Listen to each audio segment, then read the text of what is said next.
بله آمدن همولا کنیا عفو کاک نوزاد لێرە ئامادەیە فەرمون کاک نوزاد. بەڕێزان ئاهەنگگێڕانی خۆشەویست بۆ نەورۆز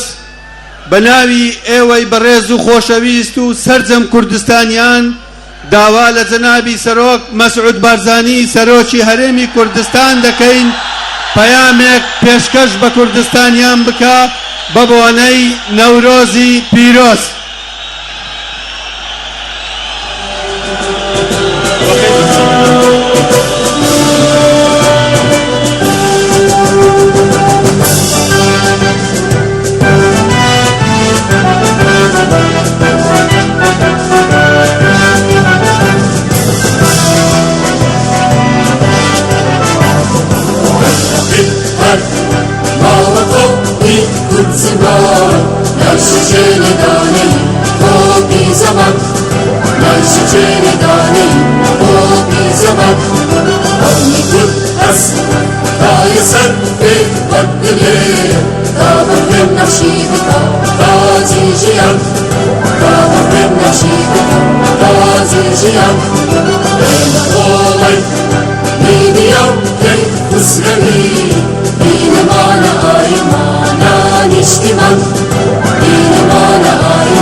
بەناوی خۆی گەورە و مێرەبان خوشک و برایانی خۆشەویستم میوانە بەڕێزەکان زۆر بەختەوەرم کە ئیمڕۆ بەشداریتان ئەکەم لەم یادە پیرۆزەدا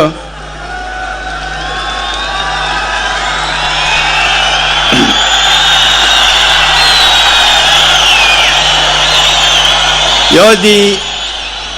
جژنی نەتەوەییمان جژنی نەورۆزی پیرۆز. ئومێدەوارم هەموو ساڵێک بەخۆشی ئەم یادە بکەنەوە و پیرۆزبایەکی گەرم لە هەموو کوردستانیان دەکەم لە هەر کوێیەک کە هەن بەم بوونە پیرۆزەوە.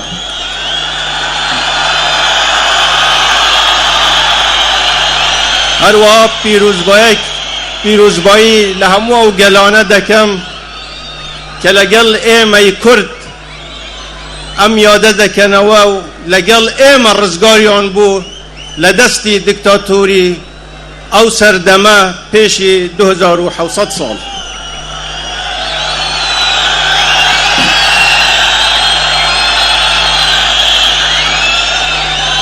بەر لە 2700 ساڵ گەلی کوردستان ڕاپەڕی دژی زورداری و کاوەی ئاسنگەر زحاکی دیکتاتۆری لە ناو برد بۆ ئەوەی ئازادی بوو گەلەکەی بینی.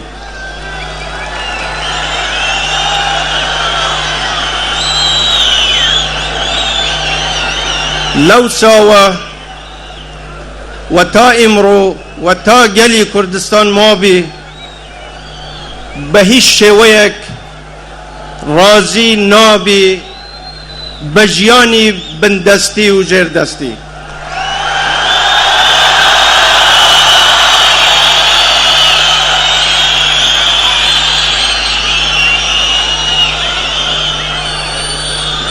دژمنان و ناحزانی گلی کردستان دتوانن کیمیا باران مان کن، دتوانن انفال مان کن، دتوانن بمان کجن، بلام به هیچ شیوه یک ناتوانن اراده ایمه بکجن.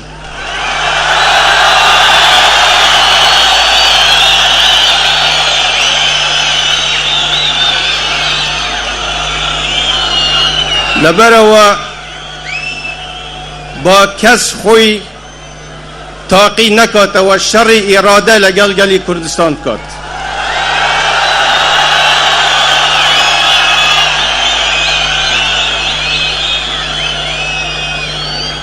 خوشکو برانی خوشویست، نوروز یعنی آزادی، رزگاربون، نوێبوونەوە و هەنگاونان بەرەو لووتکەی سەرکەوتن.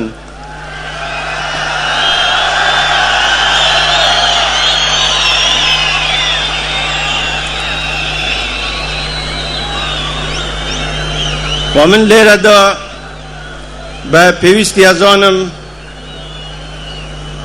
داوایەکی برایانە لە هەموو ماڵێکی کورد کەم، لە هەموو تاکێکی کورد که خوا ام ولات جوانه پی بخشیوین، ام سروشت جوانه که کاتی اچن بو سیران، خوا انشالله همو روزکتان سیران بی و همیشه لخوشی و بختوری دابن.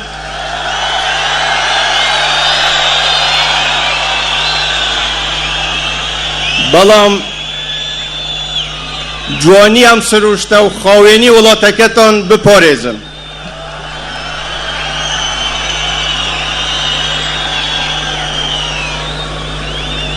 عزیزان،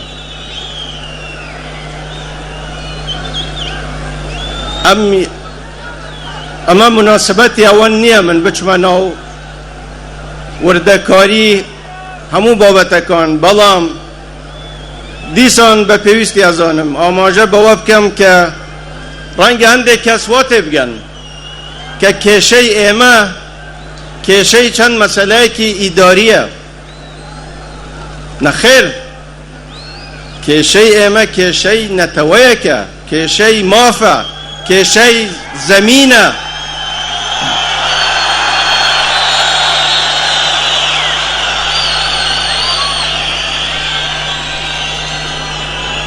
کشه نتویه کشه مافه کشه زمینه کشه سنوره کشه هاوبشی بونه لحکمرانی.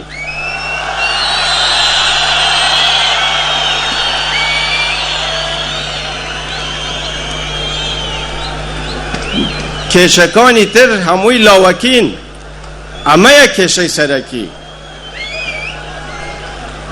لبرو من است شیلم و او پرسیاره آراسته برایان ماندکم لبغدا ولامی ایم بدنوا ایم شریکی یا نه.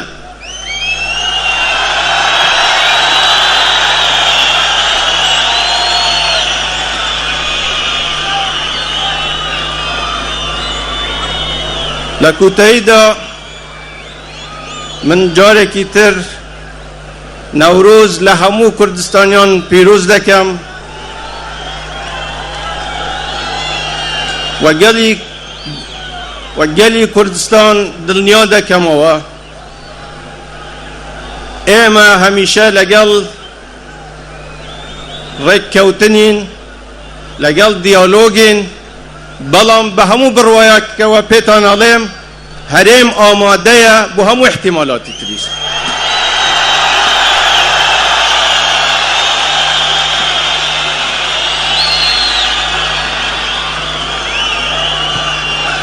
ایما بهیزین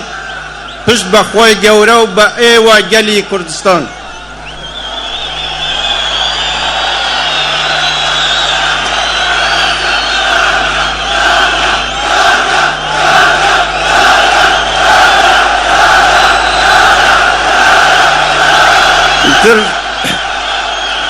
تر هر خوشی و بختوری دابن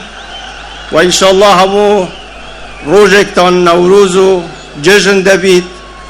و سلاوی گرمم بو هموتان چاوانەی لێرە ئامادەن لەم ئاهەنگە و چاوانەی دوورن چاوی هەمووتان ماچ دەکەم و هەر بمینن.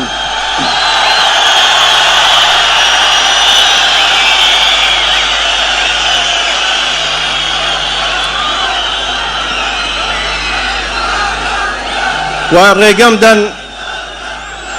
بە چەند وشەیەکی عەرەبی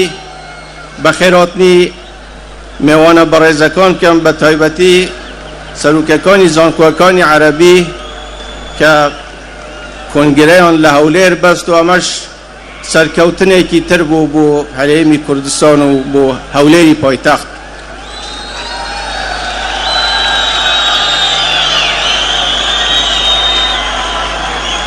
حضرات الأساتذة الأفاضل رؤساء الجامعات العربية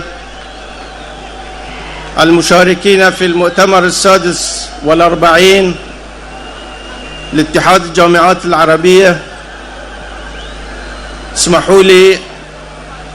أن نرحب بكم باسم جماهير كردستان أجمل ترحيب مرة أخرى، وأهنئكم على نجاح مؤتمركم، وأربيل تفتخر بوجودكم بين أبنائها. أبناء كردستان كلهم يفتخرون بكم، نتمنى لكم طيب الإقامة، وكذلك أرحب بجميع القناصلة وممثلي الدول الصديقة في كردستان، والسلام عليكم ورحمة الله وبركاته.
بەڵێ بەڕێزان، سپاس بۆ پەیامی سەرۆکی هەرێمی کوردستان. ئێستاش داوا لە بەڕێزیان دەکەین لە بەڕێز سەرۆکی هەرێمی کوردستان بفەرمونون بۆ داگیرساندنی ئاگری نەورۆزکردنەوەی ئاگری نەورۆز. دوا بە دوای ئەوە فیستیڤاڵەکە بەردەوامەکەین. فەرموون هاوڕێیان.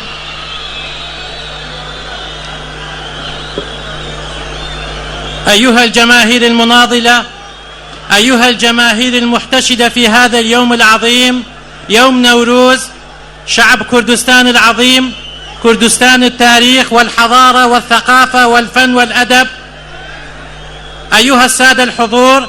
والآن نطلب من فخامة الرئيس والزعيم مسعود بارزاني بإشعال شعلة نوروز، نوروز الحرية والافتخار، فليتفضل سيادته.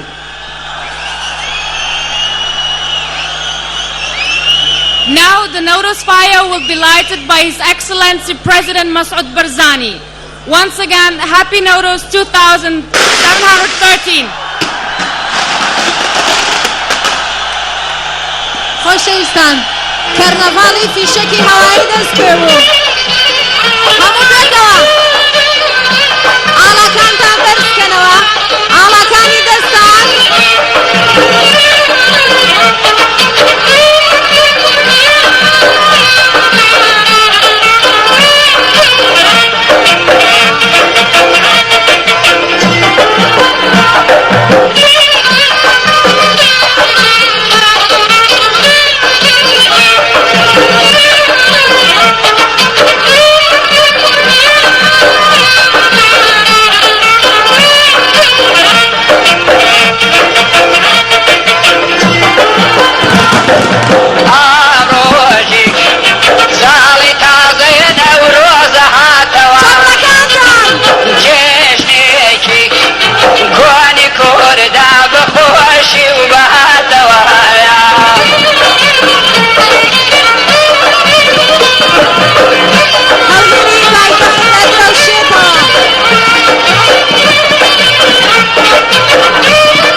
امروشی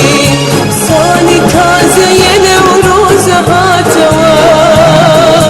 جیجنکی کونی کرده بخوشی بهاتوا جیجنکی کونی کرده بخوشی بهاتوا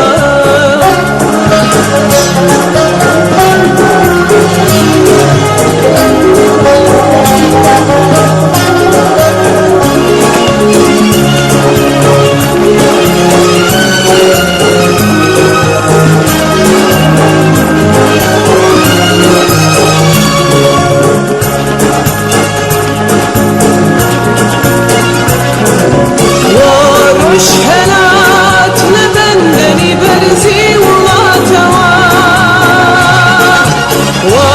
ومشهلات لبندني برزي ولاتوا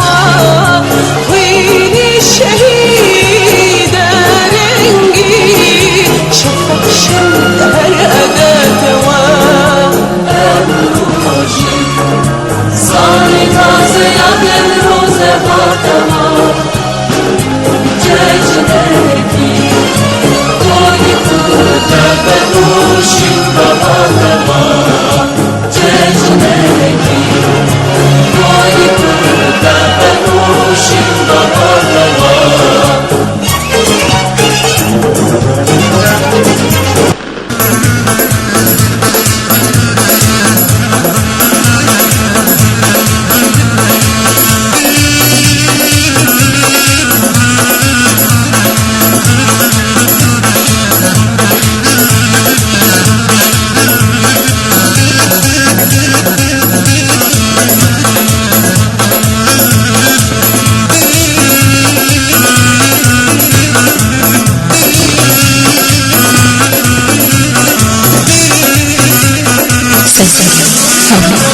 صالي تازه نوروز جشنی کردان نوروز صالي تازه نوروز جشنی کردان نوروز ای دست لدست کن گلو صالي گل پیروز دست لدست کن گلو صالي گل پیروز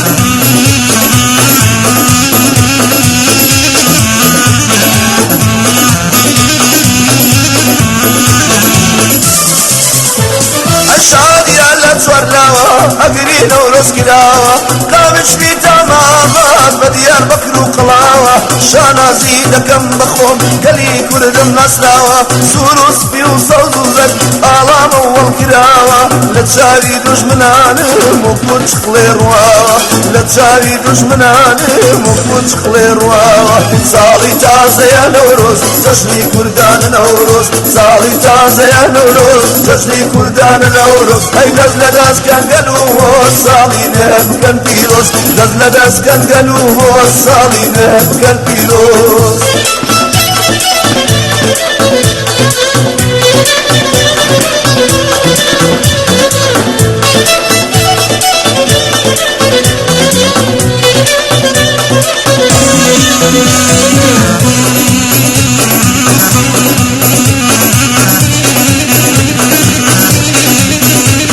هەمووان هەڵبەڕن شەپڵەکانتان دوێنێ بگرن چاپی بکێشن أيوة بارا بخوشي سوداي درتي بوشي بقولا نشكويشي ما ديالوشي نجمن باتنيتو رخصاري خويدا بوشي بدايكي شهيد لين جيري نكل رش بوشي ديجال باشكي توا كوتونتا دلخوشي ديجال باشكي توا كوتونتا دلخوشي صالي تازة يا نوروز جشني كردان نوروز صالي تازة يا نوروز جشني كردان نوروز هاي دزل داس كان قالوا صالي كان بيروز دزل داس كان قالوا صالي كان بيروز گەنجان گەرمتر هەڵبەڕن کێ باوەڕەکە ئێرە کوردستانە پایتەختی ئێرەوی کوردستانە بەڵێ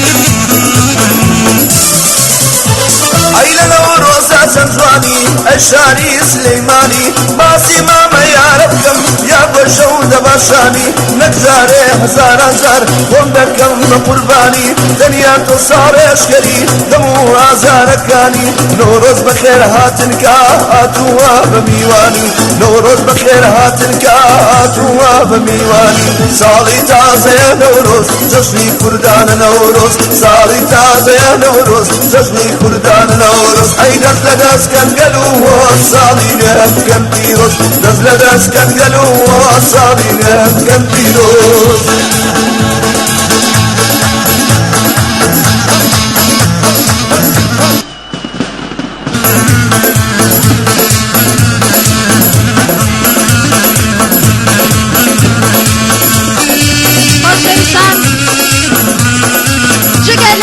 پیشەکە هەوایانە ئاگری نەورۆزیش کرایەوە سێری ئەو لاشکەن چەپڵەکاندان هیوادارم ئەم بەهارە بەهاری خۆشی و شادی و مژدەی ئازادی هەر سێ پارچەکەی تریش بێ ئینشاڵڵا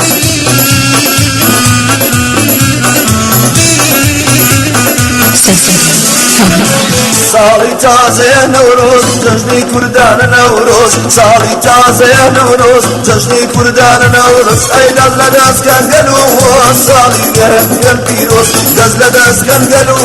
ساڵی نێکەن پیرۆز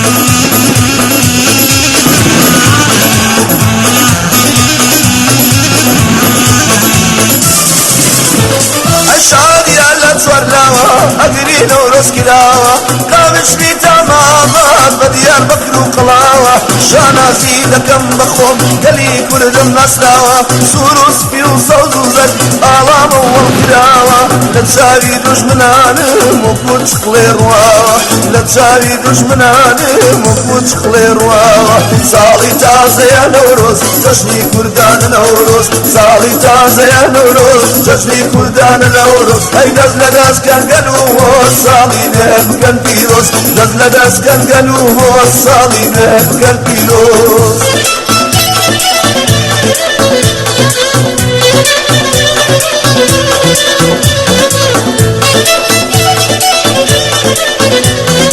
هاوڕێیان دەستی هەموو لایەک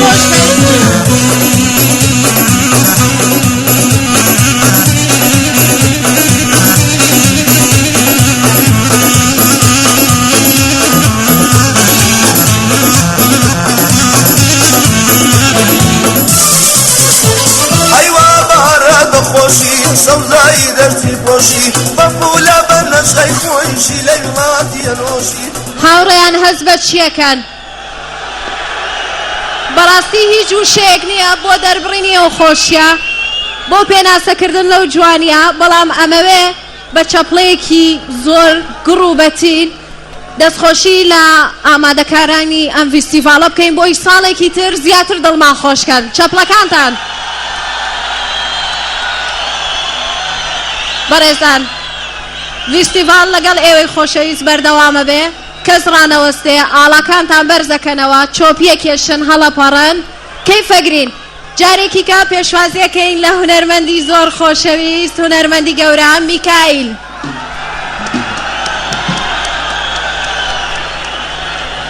بەڵام بەو مەرجەی هەمووی هەڵپەڕێ باشە؟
هلقلتو لبردي كنينكو أرق الروي هلقلتو لبردي كنينكو تخوازو في اللابرة كاتيكو من ما جكم تخوازو في اللابرة كاتيكو من ما جكم تيجاكا لا لا لا لا لا تيجا جوانا كاني صابرا تيجاكا تيجا جوانا كاني هولير تيجا جوانا كاني صابرا سلو سلو سلو سلو سلو لخوش شويستان سلو لشاني بابان سلو لهلجي كردا سلو بوتو كرماشان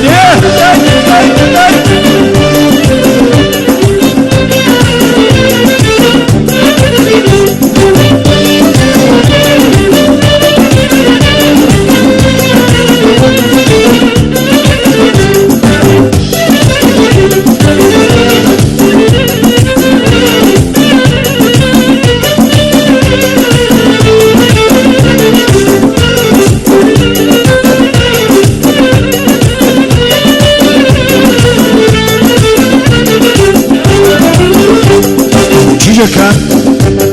شلو ملو لبارن ناس كنجو بقوارن شلو ملو لبارن ناس كنجو بقوارن شدو جنجن دارن اسمع فوق كدارن شدو جنجن دارن اسمع فوق كدارن چيجا كان چيجا جوانا كاني ديارباك چيجا كان چیجا جوانا کانی سردد چیجا جوانا کانی دیارباک سلو سلو سلو سلو سلو لخوش شویستان سلو لشاری بابان سلو لهرچی کرده سلو موتو هورامن سلو لخوش شویستان سلو لشاری بابان سلو لهرچی کرده سلو موتو هولیر جانه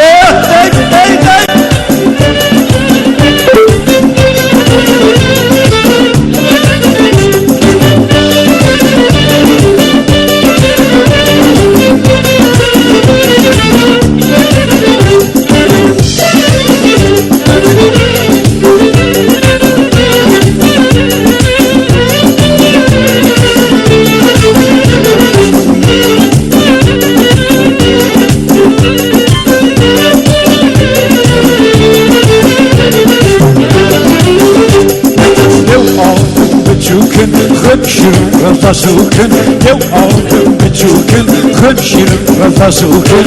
كمان وكوكن دورك تنوبوكن كمان وكوكن دورك تنوبوكن جيلا كان لا لا لا لا جيلا جوانا كاني صابرات جيلا جوانا كاني سنال جيلا جوانا كاني صابرات سلو سلو سلو سلو سلو لخوش شويستان سلو لشاري بابان سلو لهرچی کرده سلو بوتو کرماشان سلو لخوش شویستان سلو لشاری بابان سلو لهرچی کرده سلو بوتو کردستان سپاس سپاس سپاس بجین هر بجین پیروز به استا تایبت بسرچاو بخیر بین دست یک بگرین باکور و باشور و شرق و غربی کردستان همو دست یک بگرین پیکو هاو پرچه چی نوروز بکن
تتمشينويا أيوة زارايان ديدم زارا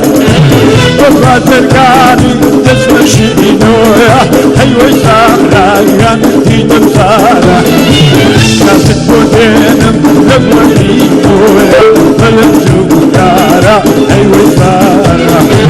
ناسك بودينم لبرينويا فلنجو دارا أيوة زارا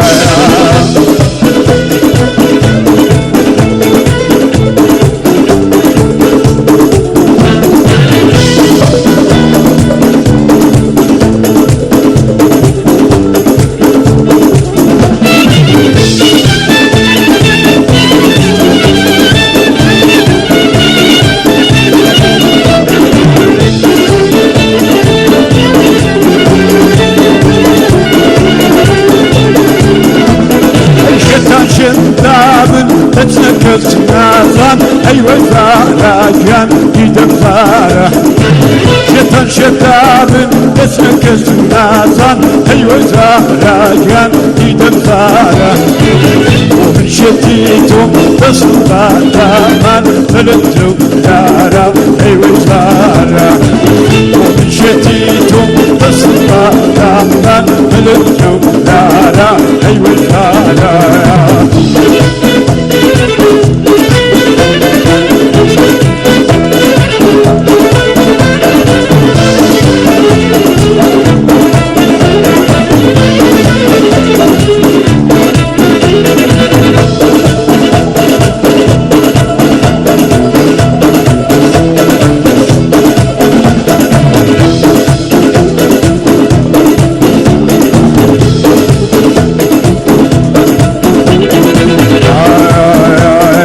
شمال وريان مستوى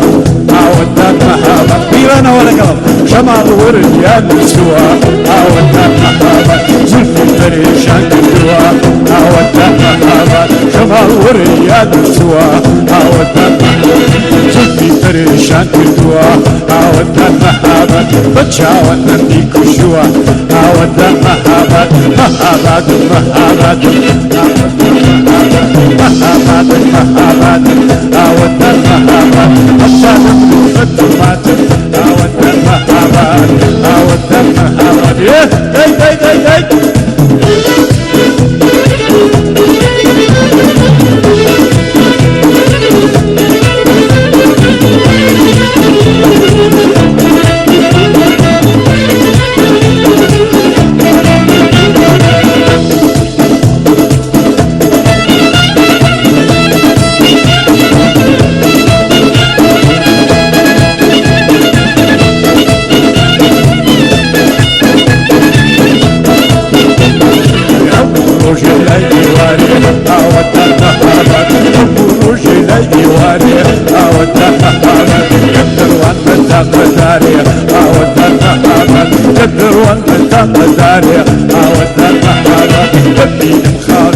محابة أودنا المحابات أبطالنا بالفتومات أودنا المحابات أودنا المحابات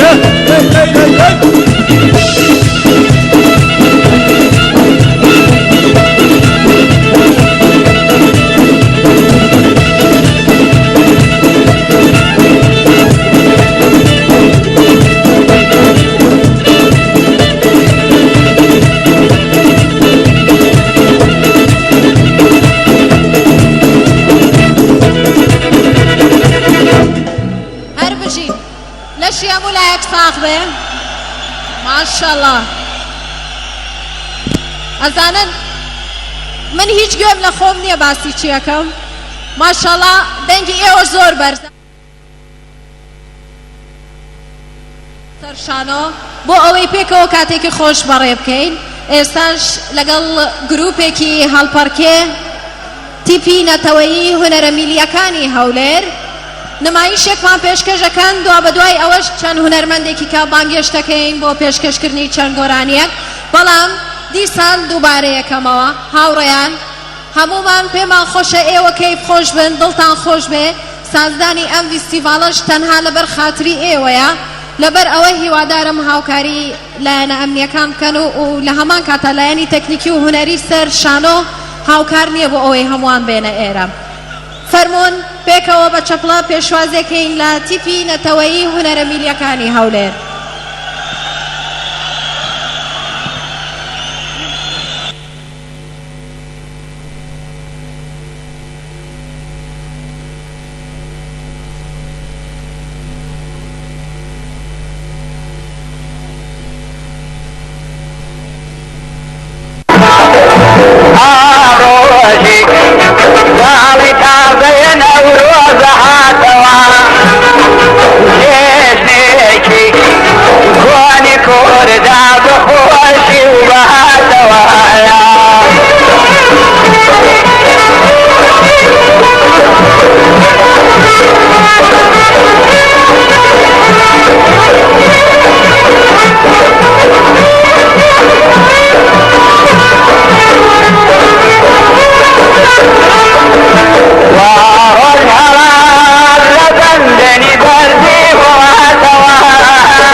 Kor da bkhoi